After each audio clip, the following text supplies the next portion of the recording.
త్వరలోనే పెళ్లి కావాలని దేవుని మొక్కుకో, వరమిస్తుంది. వస్తా రాదా? వస్తా రాదా?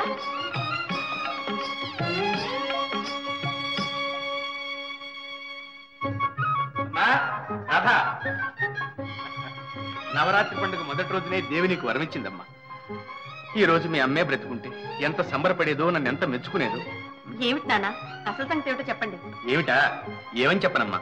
చదువుకు చదువు, అందానికి అందం, అంతస్తుకు అంతస్తు, అన్ని విధాలా ఇంత గొప్ప సంబంధం దొరకడం చాలా కష్టం. సంబంధమా? ఎవరికి? ఎవరికేమిటమ్మా, నీకే. రేపు ప్రొద్దునే పెళ్లివారు వస్తున్నారు. నువ్వు రావటం చూడటం అంతా లాంఛనం అనుకో, సంబంధం ఖాయం. ఇక తాంబూలాలు గుచ్చుకోవడమే మిగిలింది. ఇప్పుడు నా పెళ్లికి ఏమంత తొందర వచ్చింది నాన్న? తొందర బాగుందమ్మా నువ్వు చెప్పేది. వాళ్ళ చుట్టూ తిరిగే వాళ్ళని, ఆ పోటీల్ని చూస్తే తొందర ఏమిటో నీకే తెలుస్తుంది. ఒక్క పూట ఆలస్యం చేసామా ఇట్టే ఎగరేసిపోతారు తెలుసా. పోతే పోనివ్వండి, మనకేం వద్దు. ఏమిటమ్మా నువ్వు అనేది? అవును నాన్నగారు, నాకు ఇప్పుడెప్పుడే పెళ్ళొద్దు. అదేమిటమ్మా, ఇంకా ఎంతకాలం నాగుతాం? ఈ సంవత్సరం పెళ్లి చేద్దామనే కదా బియ్యతో నీ చదువు కూడా మానిపించేసింది. మీ ఇష్ట ప్రకారం చదువు మానేశాను, కానీ ఇది మాత్రం నా ఇష్టానికి వదిలేయండి. ఇది తప్ప ఇంకేదన్నా నీ ఇష్ట ప్రకారమే కానీ కాదన్ను. ఇది పెళ్లి, నిండు 100 ఏళ్ల జీవితం. అది నేను చెప్పేది. ఏమిటి నువ్వు చెప్పేది? నీకేం తెలుసని? నా జీవితానికి కావాల్సింది ఏమిటో నాకు తెలుసు. అంటే నాకు తెలియదేనా? నేను నీ మేలు కోరననే. మేలు కోరేవారు కనుకనే ధైర్యంగా వద్దని చెప్తున్నాను. వీల్లేదు, మాట ఇచ్చేశాను. రేపు ప్రొద్దున్నే తాంబూలాలు పుచ్చుకోక తప్పదు. నాన్నగారు, నా మాట వినకుండా తొందరపడి తాంబూలాలు ఇస్తే ఆ తర్వాత తర్వాత బెదిరిస్తున్నావా? ఇందులో బెదిరింపే ఉంది నాన్నగారు. నా మనసులో ఉన్న మాట నేను చెప్పాను. నా మాట నేను చెప్తున్నాను. 600 అయినా సరే ఈ పెళ్లి జరిగి తీరాల్సింది. నాన్న, నా బిడ్డవని స్వతంత్రించి మాటిచ్చానమ్మా. ఆ మాత్రం అధికారం నాకు లేదా? లేదని కాదు, కాకపోతే ఒక్క మాట ముందుగా చెప్పుంటే ఇంత గొడవ రాకపోను. గొడవ? ఇది గొడవ? నానా అవస్థలు పడి నేను ఇంత మంచి సంబంధం తీసుకొస్తే దీన్ని గొడవ అంటావా? ఇదా నా మాట నువ్వు ఇచ్చే విలువ? మీ మాట కోసం సరే అనడానికి ఇదంత చిన్న విషయం కాదు నాన్న. చిన్న విషయం కాదు కాబట్టి పెద్దవాళ్ళు వదిలిపెట్టమంటున్నాను. నన్ను కొంచెం ఆలోచించుకోనివ్వండి. ఏమిటి ఆలోచన? మాట్లాడవే. మీరు ఆవేశంలో ఉండగా నేనేం చెప్పలేను, క్షమించండి. రాధా, ఏమిటా నిర్లక్ష్యం? ఏది ఏమైనా సరే ఈ పెళ్లి జరిగి తీరాల్సిందే.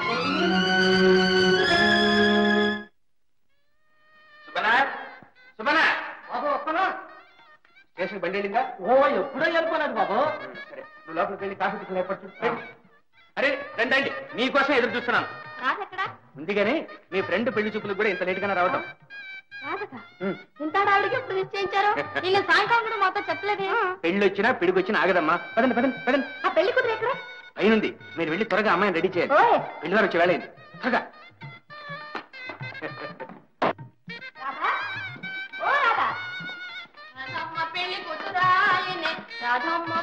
వచ్చామని ఇక్కడ దాక్కుంది. అవునవును. ఏంటిది?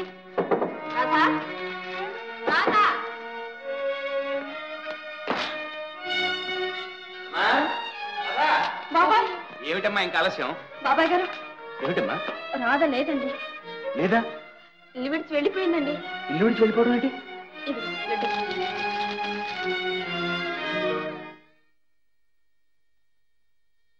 నాన్న, మిమ్మల్ని నొప్పించలేక, నా మాటకు ఒప్పించలేక ఇక్కడి నుండి వెళ్ళిపోతున్నాను. నా నిర్ణయానికి మీరు బాధపడద్దు, నా కోసం వెతకటానికి కూడా ప్రయత్నించొద్దు. నన్ను క్షమించండి నాన్న. రాధా, ఎంత పని చేశావమ్మా, ఎంత పని చేశావు? బాబాయ్ గారు, రాధ నీకు అసలు విషయం చెప్పనే లేదా? ఏమిటమ్మా అది? ఏమిటి? వేణుగోపాలరావు అని కాలేజీలో తోటి విద్యార్థికి మనసిచ్చింది. నెమ్మదిగా మీతో చెప్పి. వేణుగోపాలరావు? బాబాయ్ గారు, ఇదిగో ఫోటో. ఇతనా? ఇతనే. వాళ్ళ నాన్నగారు గుంటూరులో పెద్ద వకీలు, చాలా గొప్ప కుటుంబం. ఆయన ఎక్కడే చదువుతున్నారు బాబాయ్ గారు. అదేనమ్మా, లారీ వెంకటకృష్ణ గారు అబ్బాయి. ఆయన మీకు తెలుసా బాబాయ్ గారు? తెలుసా ఏమిటమ్మా, నేను మాట్లాడిన సంబంధమే ఇది. నిజంగా? నిజంగానేనమ్మా, అతనే ఇతను.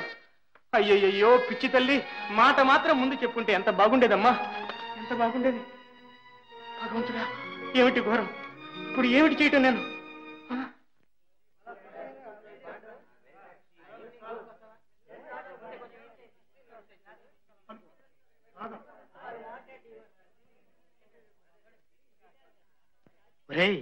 రాధొస్తుంది రోయ్.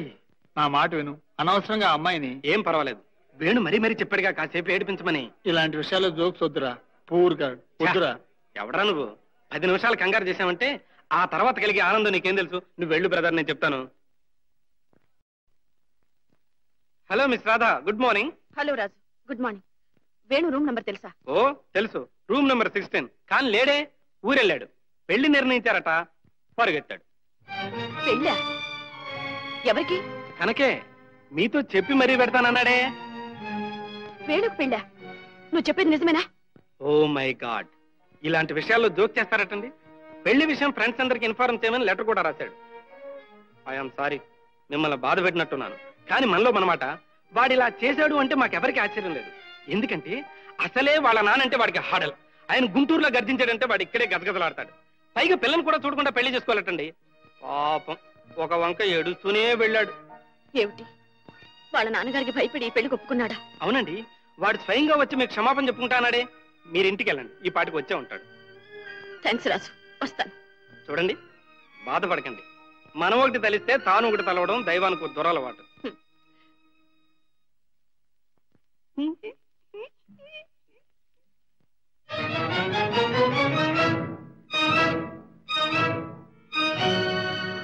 నాన్న, కన్ను తెరవక ముందే తల్లిని పోగొట్టుకున్నాను. ఏ లోటు లేకుండా పెంచాడు. ఆ విశ్వాసమైనా లేకుండా మిమ్మల్ని మోసగించి వచ్చాను. నేను మోసపోయాను. నాకు తగిన శాస్తి జరిగింది. ఇక నాకు మరణమే శరణ్యం. నన్ను మన్నించండి నాన్న, నన్ను మన్నించండి.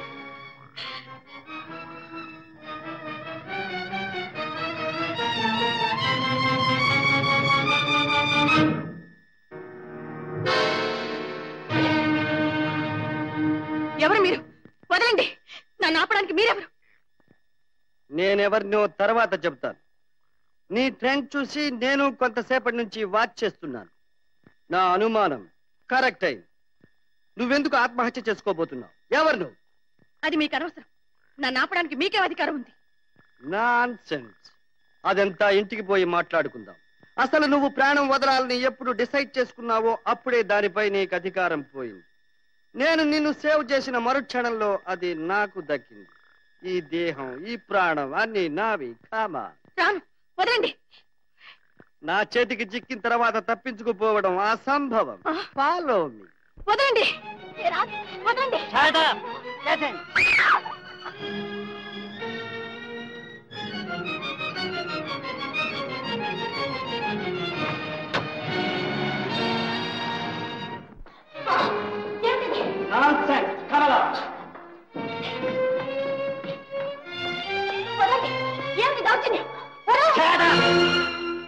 ఇక నిన్ను వదలాలా మానాలా అన్నది నా ఇష్టం.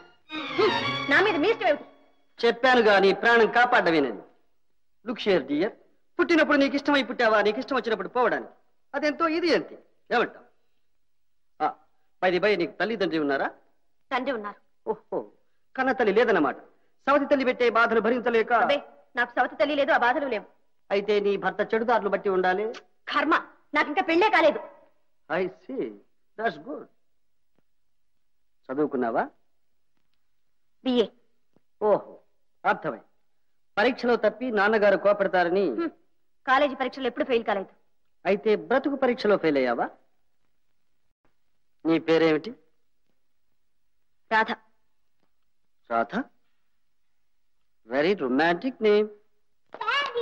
Good evening dear. Good evening daddy. Thank you. ఇంకా నిద్రపోలేదా డియర్? నువ్వు రాకుండా ఎలా నిద్రపోని డాడీ? పోనీ భోజనమైనా చేయలేదా? ఎలా డాడీ నువ్వు రానిదే? Oh, I'm so sorry dear. వెళ్ళి సర్వ్ చేయమని చెప్పు. I'm coming. Yes daddy. Gently gently. Look here dear, నేను నీలాగే చనిపోవాలని ఆలోచించాను. కానీ చావు కన్నా బ్రతకడమే అవసరమనిపించి ఇలాంటి కారణం ఒక్కటి చాలని తోచి ఏకాకినై బ్రతికున్నా. ఆ పాపకు తల్లి లేదా? ఆ పాపకు తల్లి లేదు, ఈ దేహానికి ప్రాణం లేదు.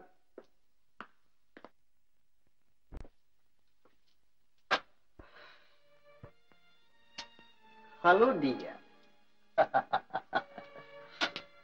నా ఇల్లాలు అనురాధ, ఉత్తమురాలు, అతిలోక సుందరి, అందం ఆనందం కలబోసి పోసిన బంగారు బొమ్మ. ఆమెను తీసుకుపోవాలన్న దురుద్దేశంతో విధి నాకు ఎనలేని సిరి సంపదలిచ్చింది.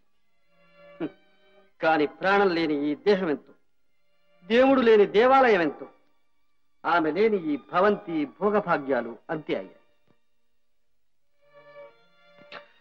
రాత్రిళ్ళు నా క్షోభ ఇంత అంతా కాదు. ఈ పాప అర్ధరాత్రి లేచి కూర్చుని అమ్మ కావాలంటుంది. ఎక్కడికి వెళ్ళింది, ఎప్పుడు వస్తుంది, అసలు వస్తుందా రాదా, నీ మీద కోపమా లేక నా మీద అది వేధిస్తుంది? అమ్మకు నా మీదేనమ్మా కోపం. నేనేం తప్పు చేశాను అని ఏడుస్తాను. క్షణం తర్వాత నా పాపే నాకు తల్లి. నా కన్నీరు తుడిచి నన్ను జోకొట్టి తను నిద్రపోతుంది. ఈ పరిస్థితి చూసి నా బంధువర్గం అంతా ఏమంటున్నారో తెలుసు. ఆనందరావు, భగవంతుడు నీకు ఎనలేని సిరి సంపదలు ఇచ్చాడు, అందం ఇచ్చాడు, ఆరోగ్యం ఇచ్చాడు, వయసు మాత్రం నీకేం మించిపోయింది కనుక మళ్ళీ పెళ్లి చేసుకో. నీ ఇంటికో మహాలక్ష్మి, నీ బిడ్డకో తల్లి లభిస్తుంది అని బలవంత పెడుతున్నారు. చనువున్న నా ఫ్రెండ్స్ అంతా ఏమంటున్నారో తెలుసా? అయిన వాళ్ళని అడిగితే ఒకవేళ కాదంటారేమోనన్న భయం అయితే ఏమీ లేని వాళ్ళని, పోనీ ఏ అనాథనైనా సరే చదువుకున్న ఒక మంచి అమ్మాయిని చూసి పెళ్లి చేసుకోరా అని ఘోష పెడుతున్నారు. ఇవన్నీ ఆలోచించి బాగా ఆలోచించి నేను ఒక నిర్ణయానికి వచ్చాను. అదేమిటో చెప్పనా? షలాయ్? వద్దు, మీ నోటితో ఆ మాట చెప్పొద్దు, నేను వినలేను. నాన్ సెన్స్, వెనక తప్పదు. ఈ పిల్ల కోసం నేను పెళ్లి చేసుకున్న ఆ వచ్చే మహాతల్లి నా పాపకు సవతి తల్లి బాధిస్తుంది. ఒక్క మాట అంటే, ఒక్క దెబ్బ వేస్తే మై గాడ్. అందుకని ఈ బిడ్డ మీద, చనిపోయిన నా భార్య మీద ప్రమాణం చేసి చెప్తున్నా, ఈ జన్మకిక పెళ్లి చేసుకోరాదు అని నిర్ణయించుకున్నా. నిజంగానా? Silly, very silly. నా బిడ్డ తప్పితే ఈ లోకంలో నాకెవరి మీద, దేని మీద ఆసక్తి లేదు. ఈ లోకంలో ఉన్న స్త్రీలందరూ నాకు తోబుట్టువులు లాంటి వాళ్ళు. మీ మాట, తీరు అన్నీ నేను అనుకున్న దానికి భిన్నంగా ఉన్నాయి. అంత ఏదో కథలా ఉంది.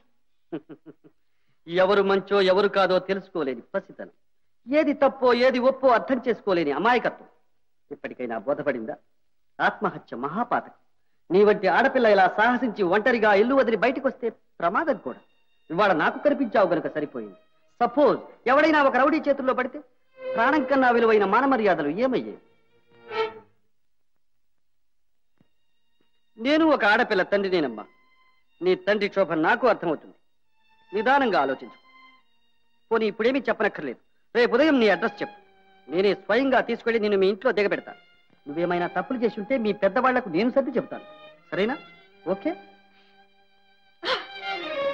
No no, what is it? Get up, get up. లోకంలో అందరూ మీ వెంటి సత్పురుషులే అయితే ఏ ఆడపడుచుకు జీవితంలో ఎలాంటి ఒడిదుడుకులు రావు, ఇలాంటి దురవస్థలు పట్టవు. స్త్రీ జాతే మీ వంటి వారికి చెయ్యెత్తి మొక్కుతుంది. నో నో, నాకు అలాంటివేమీ వద్దు. రేపు నిన్ను మీ ఇంటి దగ్గర అప్పచెప్పాక థ్యాంక్స్ చెబుతూ గాను. అంతే చాలు. పపి డియర్, చూడమ్మా, అత్తను తీసుకెళ్ళి భోజనం పెట్టమ్మా. మరి మీరు? ఇప్పుడు కాదు, తర్వాత. చూడు రాధ, నీకేం భయం లేదు. ఇది నీ అన్నగారి ఇల్లు అనుకో. అలసి వచ్చావు, భోజనం చేసి హాయిగా నిద్ర. Thank you very much. Good night. Good night.